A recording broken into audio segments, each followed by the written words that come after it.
In the heart of Africa, a storm is brewing, one that could reshape the region and scar its people irreparably.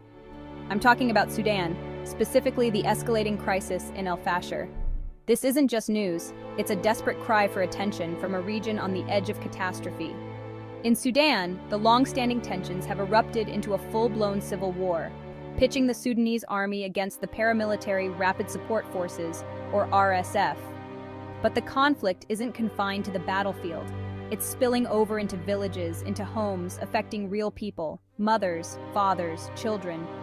In North Darfur, the RSF's brutal attacks on villages and the army's relentless aerial bombings are not just acts of war. They are weaving a tapestry of terror and despair among the civilian population. The violence is intensifying, fueled by ethnic divisions and the involvement of tribal actors. This isn't just a political conflict. It's a fight that's drawing lines based on ethnicity, pulling in even the Zaghawa tribe members from neighboring Chad. Experts and locals fear the worst. They speak of an undertone of ethnicity driving the violence, a scenario where people could be targeted and killed merely based on how they look. Imagine living in a place where your appearance, something you cannot change, becomes a risk to your very life. This, they warn, could spiral into mass killings, an ethnic cleansing in the shadows of forgotten headlines. The situation is dire. Human Rights Watch has already labeled some of these atrocities in West Darfur as crimes against humanity and genocide.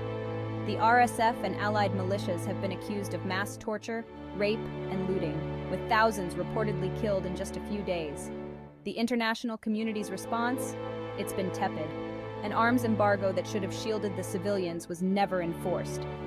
Now, with more than 500,000 refugees fleeing to Chad, the crisis is spilling over borders, threatening broader regional instability.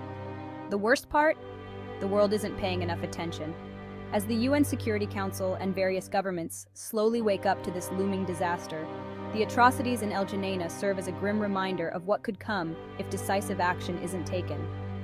We're talking about potential genocide, not in the pages of history books, but here, now, in our interconnected world.